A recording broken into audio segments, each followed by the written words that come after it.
How you doing? Hi, how are you? Yeah, not bad yourself. Yeah, good. Good. Right, let me. Perfect. Um, so what we'll do first is just so we try and get as many donations as possible. I know you've kindly, very kindly donated something just to try and encourage even more donations today. Something that would usually have a very high price to it, or you wouldn't even sell. It's got that kind of level of value to it. So would you just better to explain to everybody what that is and why they should be donating now? I can't remember what we said we were going to do now. I gave you that big long list. I can't remember what you picked. What was it? It was a day. Was it not a bill cost appraisal? Yeah. You said you're happy to do a bill cost appraisal. Yeah. So if somebody puts a project together, and has got a sort of a refurbishment process ongoing, and they're going to be saying, yeah, this is my budget, this is do I go ahead and buy this property? I'd love to sit down with somebody, maybe take half a day or a full day looking at that appraisal and looking at making sure that deal stacks up before they go ahead with the purchase.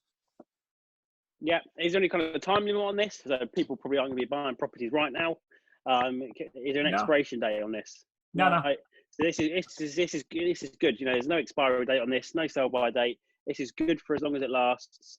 Do you reckon we need a minimum price for this? This has got some big value to it. I think we can't be letting this go for a £1 donation, can we? Well, what do you think? Tenner?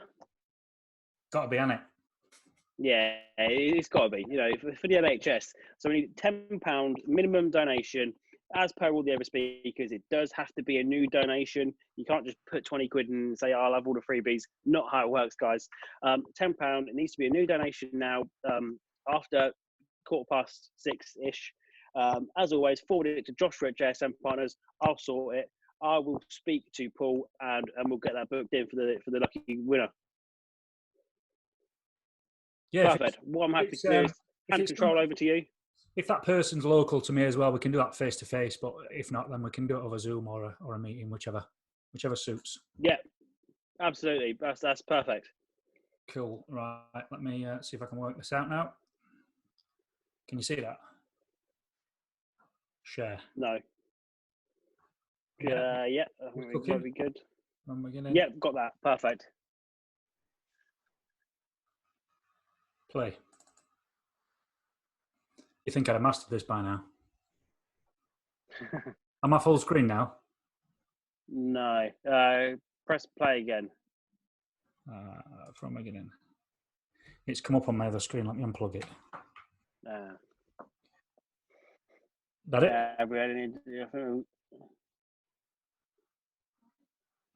There we go. Yeah, full screen now. Okay, perfect. All right. Okay.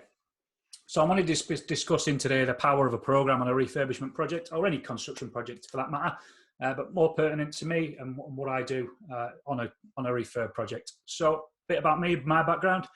I've been in the refurb industry now for the last sort of 15 years or so. I've been trained as a bricklayer in the military. 14 years I served as a Royal Engineer, serving all over the world. And left the military in 2007 to form my own construction business. Between leaving the military and now, I've done over 3,000 refurbs now in total, totaling over £300 million worth in revenue. And they've been done all over the UK, literally from Land's End to John O'Groats. And of those refurbs, I can honestly say that no two have been the same. I've seen absolutely everything that you can imagine on a refurb. Bodies in basements, cannabis farms in lofts. I've seen guys crawling through lofts to steal boilers. And I had one customer that sold their kitchen just before I was ready to fit it, which was great. One thing that is consistent in those projects, well now anyway, is how those refurbs are planned and executed from a management perspective. And that's the purpose of today. So one of the elements of that management process is to produce, manage and execute a program of works. And that's the time period in which that project is going to be delivered. I've got no idea if you can click that thing I'm looking at there, but that's the link for donations to the NHS there. Okay, I will jump in. Okay, so what is a program? First and foremost, a program is a plan. It's a plan of work of how you're going to execute that project in terms of time. So it's going to give you a start date, a finish date, and milestones. So check-ins not halfway through, but periodic check-ins throughout that process. So you know when that project starts, you can't possibly know when it's going to finish. If you don't know either of those two key dates, you can't possibly plot out your milestones. And all three of those things are all really, really important in order to execute that project effectively and efficiently. So if you don't use a program, which is our experience in my construction business, it's very, very rare that a client or property strategist does approach us with a program up front. A lot being of the mind that the program is the responsibility of the builder. That can be the case. However, if I was the client and I was the strategist, this is my program. This is my project. It's my money. The success of that project depends upon me.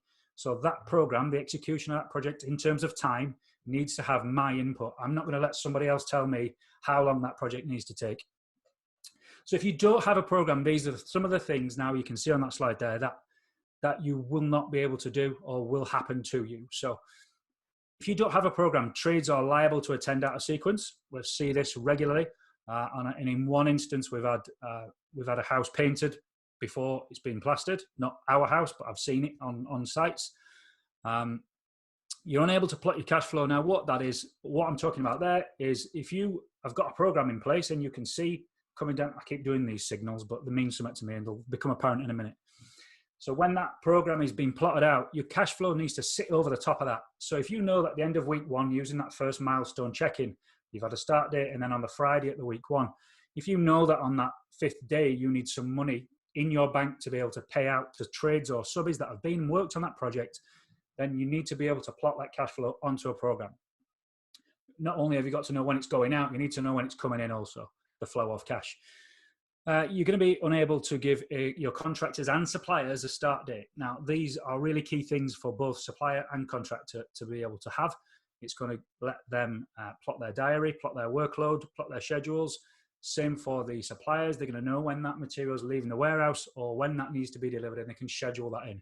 The last place you want to be is on day one, and you've not done this program, so you're chasing around, where's my subbies, where's my materials? Well, sorry, mate, I didn't get your program, so we're going to be there next week type of approach. Trade transitions are going to be impossible. So if you don't use a program, how can you possibly plot out the transition between trades, which is where most time is lost? So if you're, let's say, for instance, I'll do a quick rudimentary sequence of rip out, first fix electrics, plastering. If your rip out starts on Monday and it's going to be finished on Wednesday, if you haven't plotted on a program, you can't get your Sparky in Thursday, Friday. That transition, that time there that you lose, so when the demo is finished, we then ring Sparky and say, when can you start? You ain't going to be able to start on that Thursday, or it's going to be unlikely that you can start on that Thursday. It's going to be sort of a week, 2 weeks later. So you've then lost 2 weeks on your program, which is hemorrhaging cash. So that trade transition is impossible between the two trades without a program. So if you're going to do that on that one transition between demo and first fix electrics, that will then compound as you progress through that project. That will happen on the transition of every trade, and that will just roll on and roll on and roll on, and your project will just take 10 times as longer than what it should do. And that could literally add months to your project. Seen it happen. So what are the costs of overrun? What are the costs of time? You're a loss of rental income, because if you're operating in the buy-to-let space and you're dependent on that project finishing, getting tenants in there, if the project is not finished, that rental income's not coming in. So if your project takes 3 months longer than what it should do, or what it could be done in, had you used a program, those 3 months, you might be talking 2.5 grand in rent that you've lost because the project wasn't finished. What you're also unable to do is start the next project, unless you've got a multifaceted team that can do that.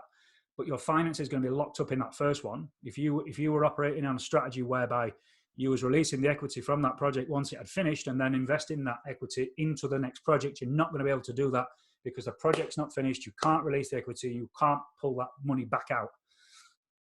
If you've used any borrowing, particularly bridging finance, if that project then overruns, you're going to be looking at late repayment fees. I've seen these really, really high, and people get some serious spankings from late repayment fees, interest on loan payments, and interest on credit facilities. And that's with suppliers, credit cards, whatever it is, whatever methodology you've used to generate that credit, and then fees, we're going to be the enduring fees that they're just run on longer than they need to do.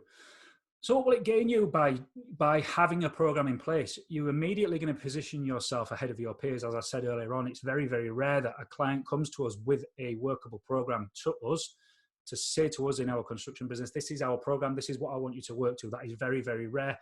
And I would implore you all to do this. It's going to demonstrate a level of professionalism for you.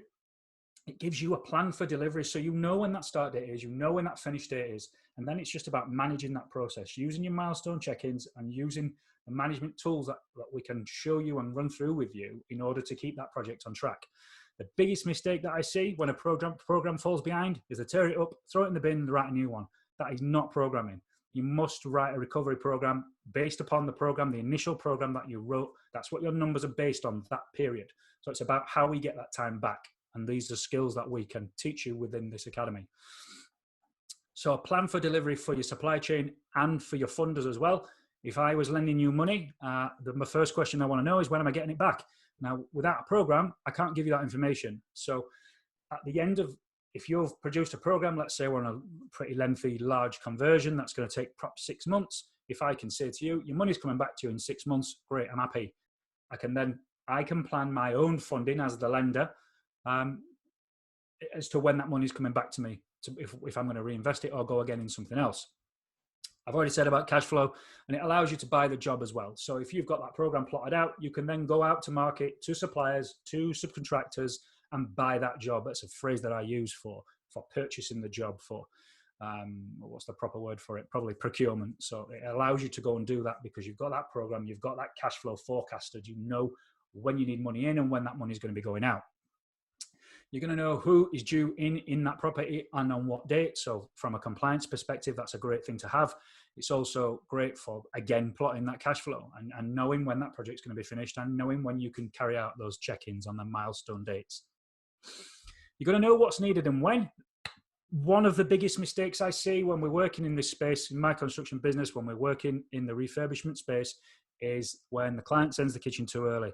All clients seem to want to purchase their kitchens themselves, which is great as long as everything's there and it comes on time. But don't send it too early.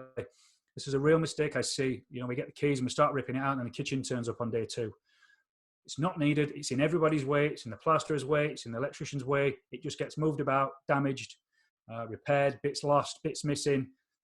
It's not needed. If the kitchen fit is on the Wednesday, that kitchen wants to be there on the Tuesday. If you have a program, you can do that. You can arrange that in advance.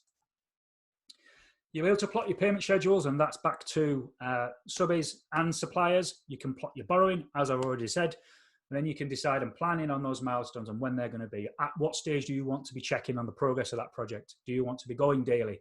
I don't know where you are geography-wise or what your full-time job is, but if you're able to do that, then do that.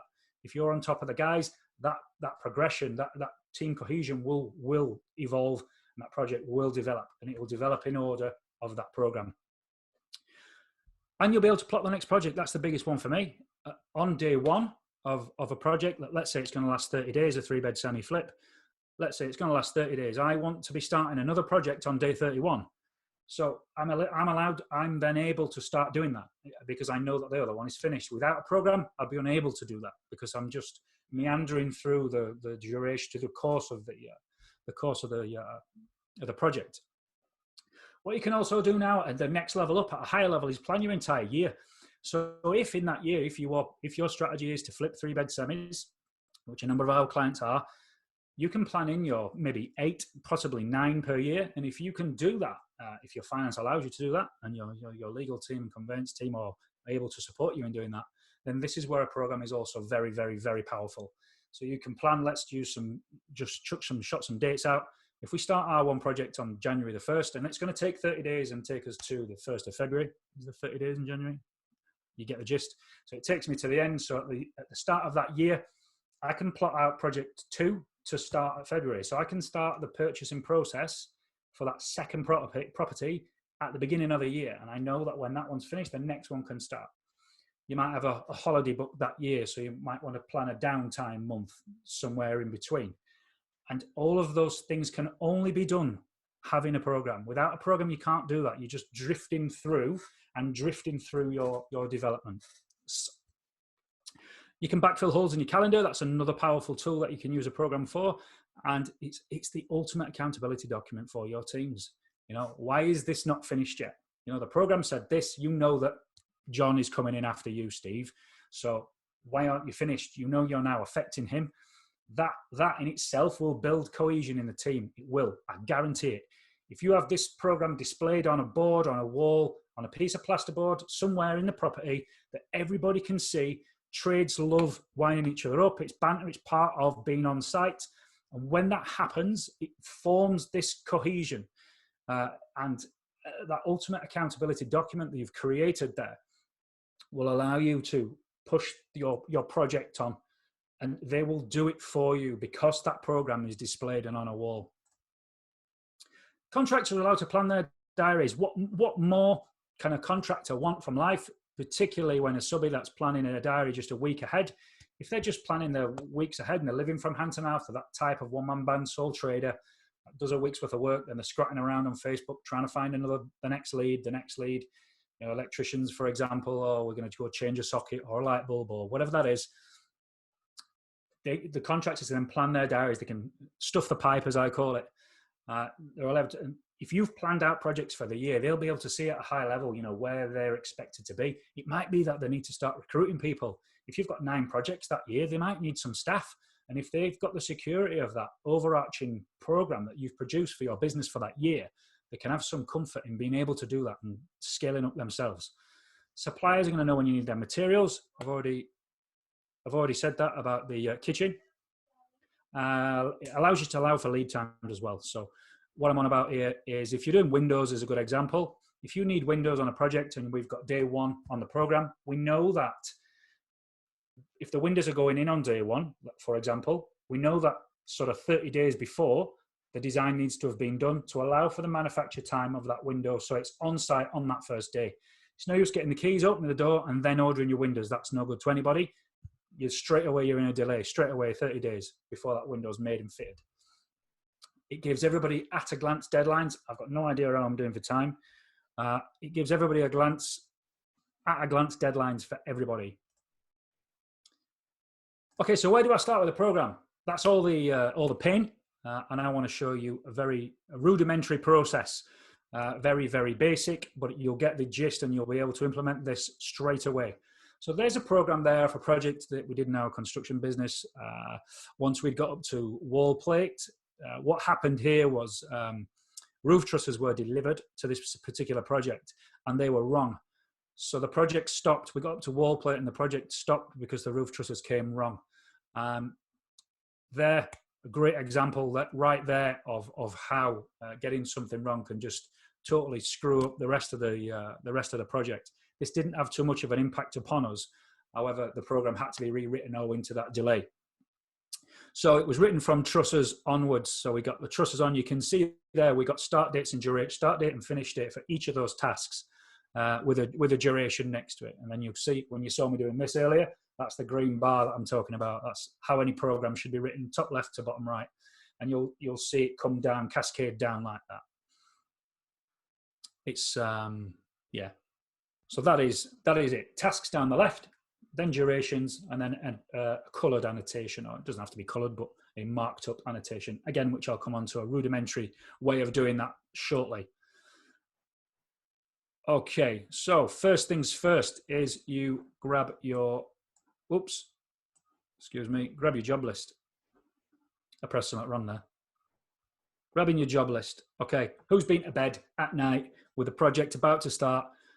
You know, there's no program in place and all of these tasks are all flying around in our heads. Oh, when do the decorators come? Have I booked the skips? When's the kitchen coming? What's the deliveries? You know the feeling. I've been there myself. Before I had a process, this used to happen to me all the time. You know, it still does now when Lisa sends me down to Tesco's for the shopping. That is me, because I don't write a list. And I'm walking up and down aisles, getting the wrong stuff and picking up the wrong stuff and the wrong size, the wrong brand. And then I get home and she sends me back and all the rest of it. Anyway, I'm digressing. So that sequencing that we need to do with those tasks, we need to now form a program with these tasks. So here we have a really simple, rudimentary program template that you can use right away. Very easy to produce in Excel or even in Word. I suppose you could do that. It's just a grid. So we've got a task down the left and then our days across the top. We're going to get those tasks that we've just seen on that sequencing slide and put them in a logical order. As I said earlier, we don't want to be painting before we've plastered, and nor do we want to be, let me get this the right way around, we don't want to plaster and then go on and first do the first fix electrics. So they must be sequenced. And once you take all those words that are all flying around and write them on a page and start scribbling them down, things will start to happen and you'll start to put them in the right order. Then they want to be task-oriented, task-ordered, which you'll see on the next slide, I hope. So understanding sequence, there we go. This is a really rudimentary program, once again, for a quick kitchen fit.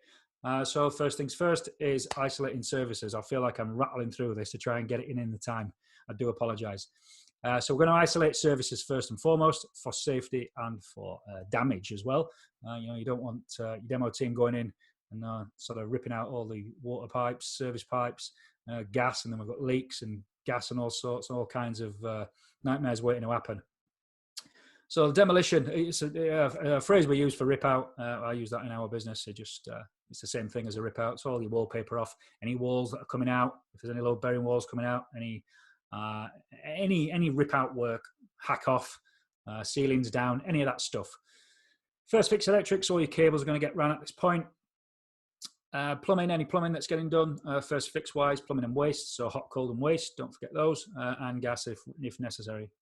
Plastering, so we're going to be burying all that in that we've just put in. Now, again, this is going to be dependent on how you want to operate. That laminate floor came in before kitchen fit because it was in another room, but you could do those the other way around. Some people like to do laminate floor before kitchen fit so that the flooring's going underneath the kitchen. Some people don't want that, to save them a few quid on a couple of boxes by fitting the kitchen first and then putting the flooring up to it. It's each to their own, but the sequence remains the same. Decorate as well. I've seen decorate go down before the kitchen's gone in, but you get the gist. The task down the left.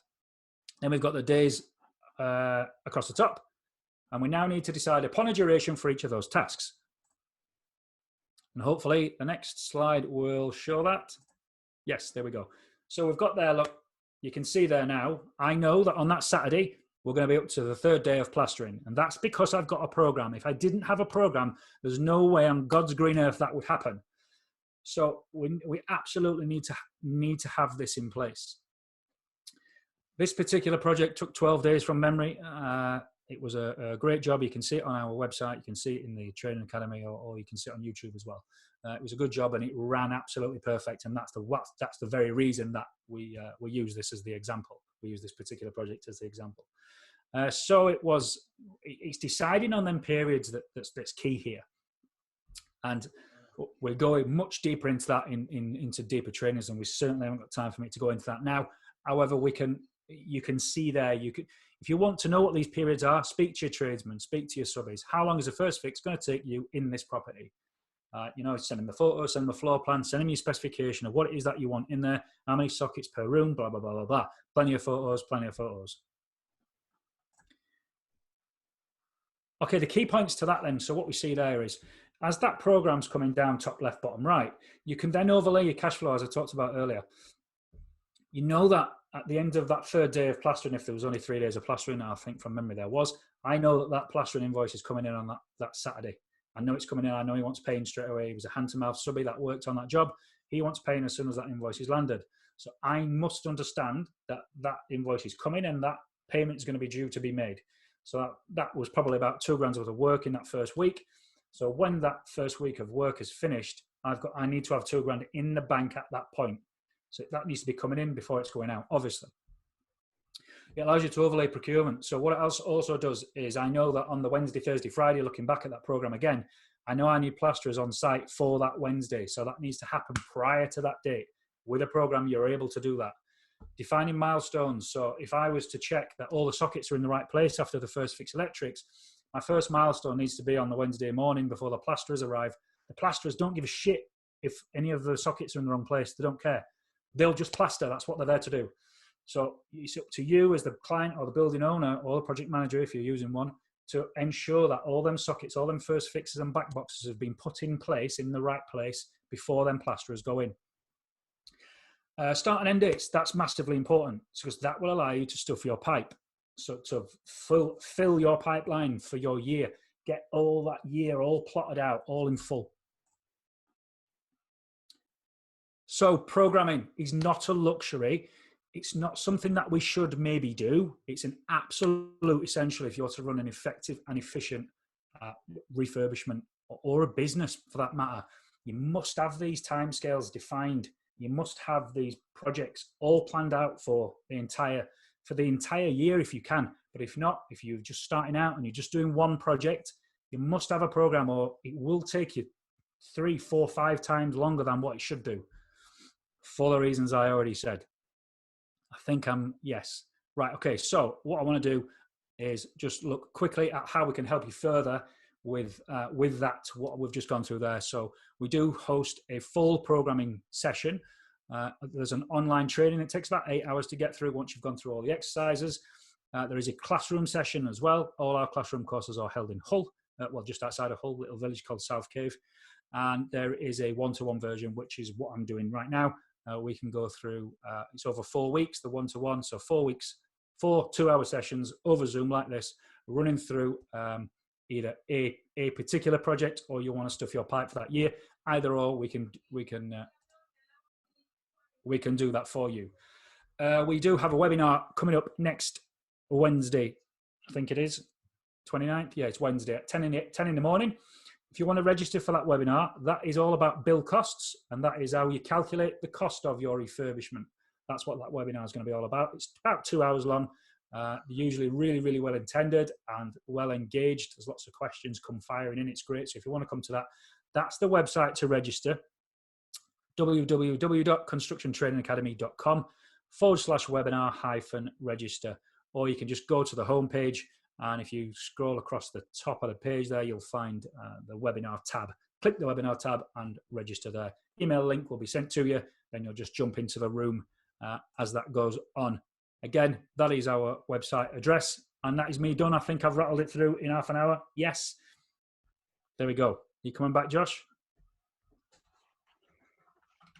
3, 2, 1. I'm back in the room. Fantastic. So let's have a look. Let's see what questions we've got. Okay, let's have a look. Where are we? What I'll do is, are you right to just end your screen share, and then that way our big faces will fill the screen, rather than people thinking we've gone offline. Oh yeah, stop share. Yeah. Perfect. Cool. Can Paul explain what a full program means? Do you get the paperwork? So I think Mark's referring to the chance to win the program. So do you get paperwork with that? Repeat the question. Sorry. Where is it? So yeah, to win the full build assessment session, do you get the paperwork with that, with the build assessment? Yeah, of course. Yeah. Yeah, we'll have a day. There you go, Mark. We'll have a day together, shoot the shit, chew the fat, and yeah. There you go, Mark. There's no reason for you not to donate now. You get absolutely everything in with that. Great. Everyone, yeah, really great feedback. Let's see if there's any comments on YouTube. Yeah, the legend himself, Paul Tinker. Perfect. So anyone, drop your questions in. So in terms of getting a program in place, do you have any kind of templates or anything you can offer, or is that one you showed in the presentation? No, there is. If you go onto our website, there is a download template of an Excel spreadsheet that we actually use in our business, which was the one that you saw for the roof trusses onwards. That is at www.constructiontrainingacademy.com/downloads. And if you go onto downloads page, there's 6 or 7 documents that you can download. The program template is one of them. Yeah.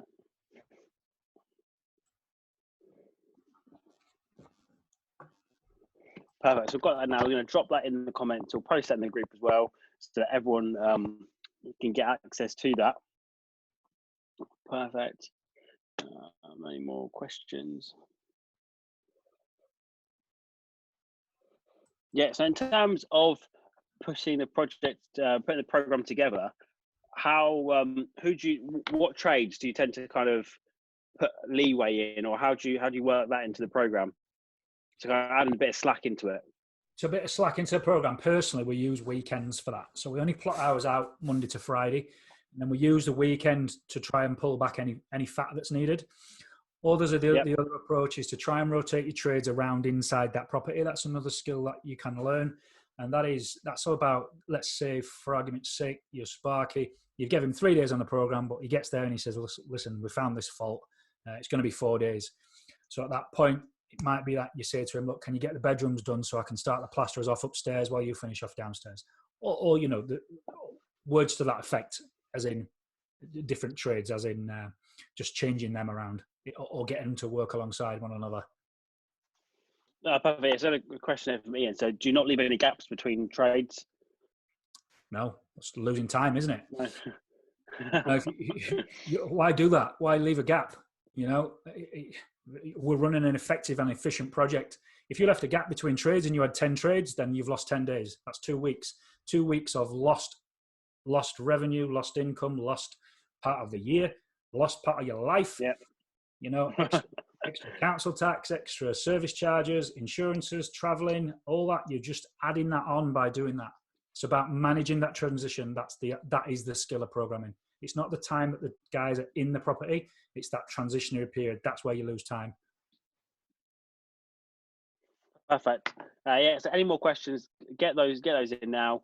For anybody who's just joined this or perhaps missed the offer earlier, for £10 donations to the Virgin Giving page, forward the emails to Joshua at JSM Partners for the chance to win a full build assessment session with Paul. Kind of half a day on site if you're local. If not, over Zoom.